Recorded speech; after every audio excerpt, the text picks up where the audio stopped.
Red one. So there was a bunch of controversy around this movie, by the way, because this movie might have the goofiest marketing of all time.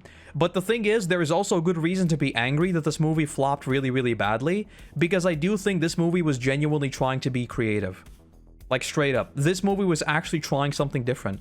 The reason why people were clowning on this is because, one, it was $250 million, which is a ludicrous amount of money. And it opened to 34 million. But the biggest thing was Rock was saying that he watched Oppenheimer in IMAX, and then he thought that this movie was going to basically be better in IMAX than Oppenheimer. Which, about that. It wasn't. But this brought up an interesting conundrum. Has there been a Christmas movie that's been ingrained into pop culture to the point where people actually watch it in droves every year since 2003 when Elf and Love Actually came out? I'm racking my brain trying to think of one.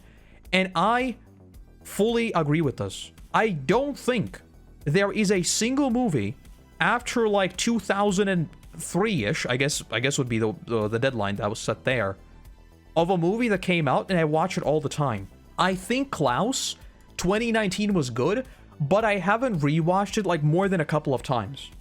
The only movies I have genuinely watched that are Christmas movies outside of all the classics, because here we essentially have every single year, it's Home Alone, it's Elf, and it's usually, what's it called?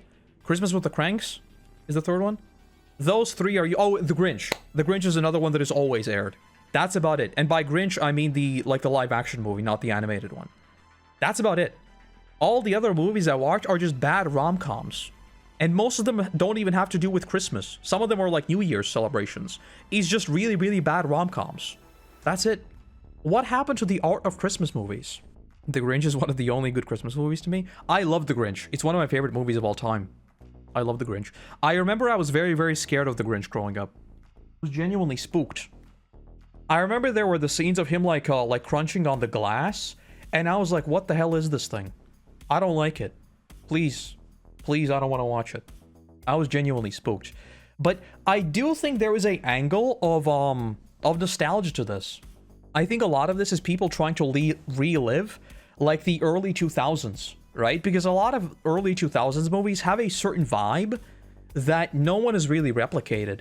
I think Stranger Things actually came relatively close to replicating like genuine nostalgia, but I think they kind of lost the plot a little bit. Not in terms of the story, but just in terms of replicating like that vibe. I can't think of a single Christmas movie. Best Christmas movies from the 2000s. 200s from the 2000s. I mean, yeah. Polar Express, it's alright. It's alright. It's alright. Klaus, it's good. I don't know what this is. I don't know what that is. Arthur Christmas. This is apparently really, really popular. I have never seen it, but apparently it's popular. I suspect more people don't know about it because it's animated. That's usually how these things go. Tokyo Grandfathers. This is an anime. I don't know about this either. Jingle Jangle. I remember seeing that this was going to come out, but I've never seen anything about it. The Man Who Invented Christmas. I know there is also the A Christmas Carol movie, and that's a pretty good one. It's an animated movie. Why can't we make Christmas movies anymore? Tokyo Godfathers is really good.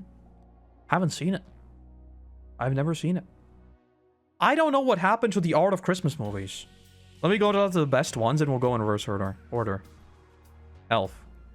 Christmas with the Cranks. Bad Santa. Bad Santa is alright. Love Actually, okay. Deck the Halls. I think I've seen it. Danny DeVito and Matthew, this dude, go to war over the best Christmas decorations. This rings a bell. No pun intended. The Family Stone, never seen this. Or Christmases. Not to sound like one of those people, but the culture.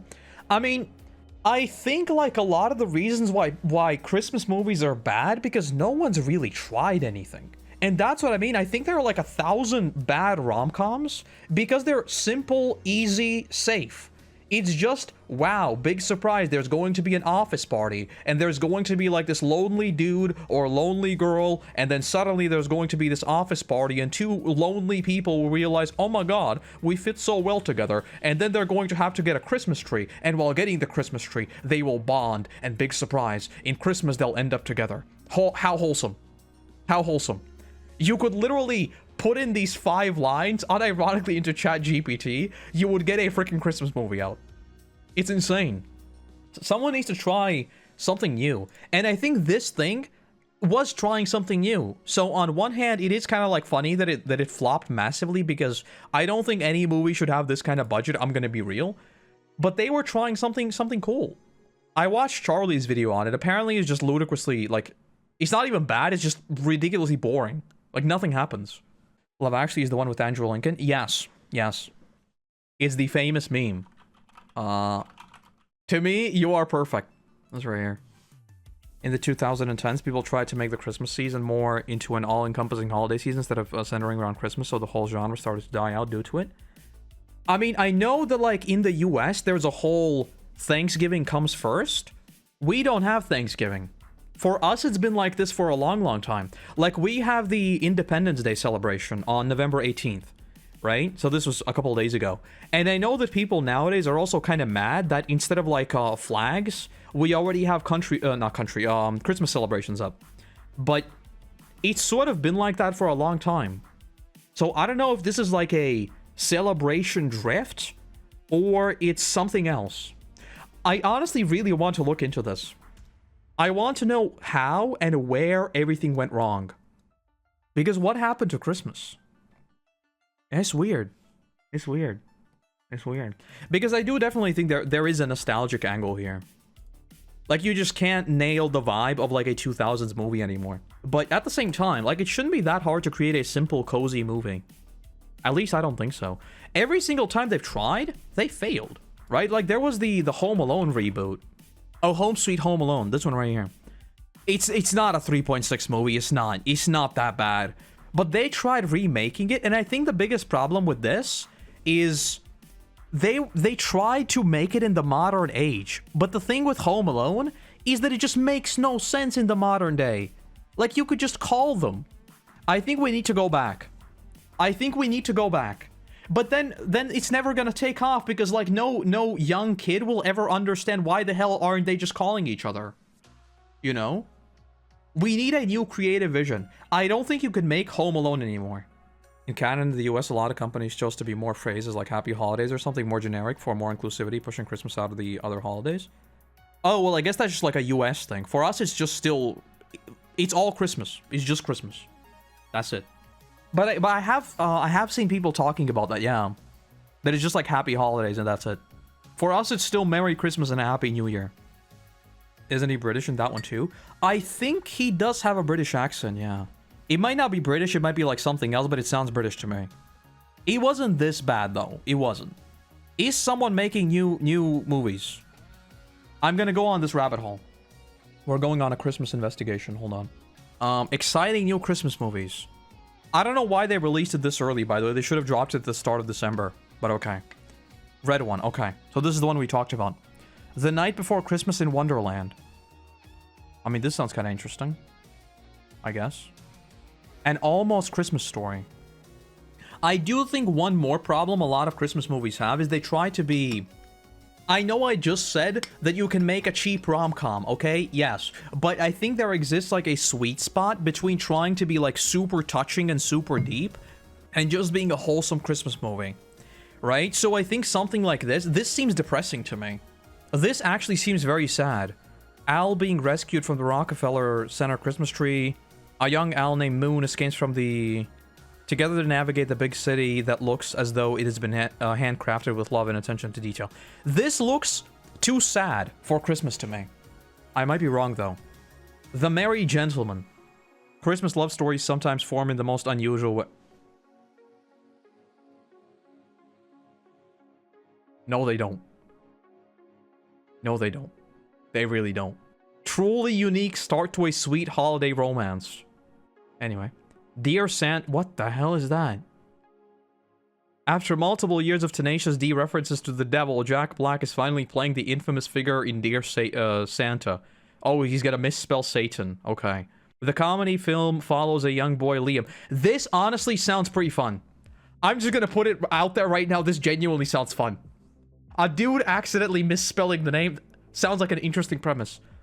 Accidentally pens a wishlist for Satan instead of Santa. Undeniably fit for the role. After their first encounter, hilarious thrills ensue as Liam gets to make his wildest dreams come true. Only if Satan is able to steal his soul. When's it coming out? November 25th. Okay. That one actually sounds pretty funny. That one got backlash. Oh, I mean, yeah, things like this always get backlash, but if the movie's good, no one's gonna care. This actually seems compelling. I'm gonna check this out. This seems like the perfect balance between like a unique premise, but still being wacky, straightforward shenanigans. Our Little Secret. This doesn't even look like Christmas. After falling for Christmas... What? Oh. Reference to Netflix's Hot Frosty Star... what the hell is this? Anyway. Nutcrackers. Classic story of a businessman whose work-obsessed hardened exterior begins to melt away after spending time with his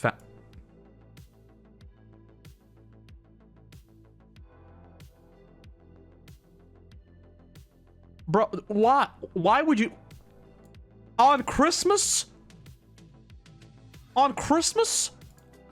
Isn't exactly the cheery and exciting Christmas movie most audiences seek out at this time of year. However, the real-life brothers who portray Mike's nephews are this word, and add enough light to the sentimental holiday film. Yeah, this is not something I would watch over Christmas. I wouldn't. I would not. Holiday Touchdown. It's a sports movie. I sleep. That Christmas. From famous Love Actually writer and director Richard Curtis comes That Christmas.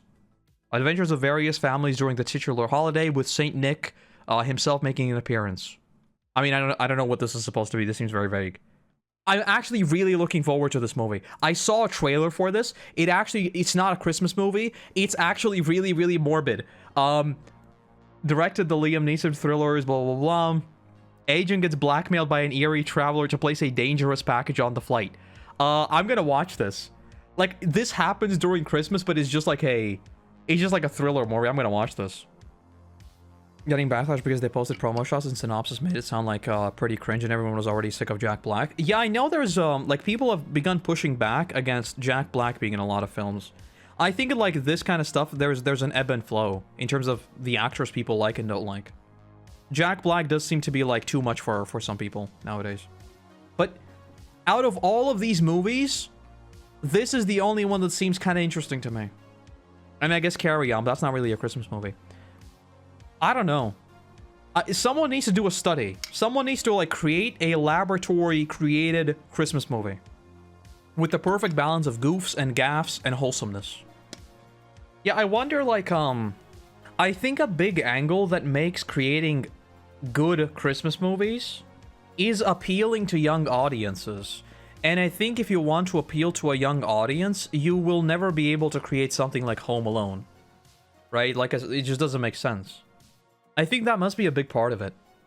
That you can't really make a lot of these things that are sort of warm and cozy for like my generation. They're probably not really going to resonate with someone young. Right? But a Christmas movie sort of needs to be for the family. My issue with Jack is that he plays Jack in every movie. Yes. Yes, that is my biggest problem with Rock in every movie. He plays the Rock. Like, literally. Not even the Boulder. Just the Rock. The Rock is the Rock in every single movie he's been in. I remember I watched, like, I saw a funny picture where it was, like, 10 different movies, and people had compiled his shirts. And he's just, like, the same shirt. Oh, there it is. Wait, this might be from the same movie, and this might not be funny.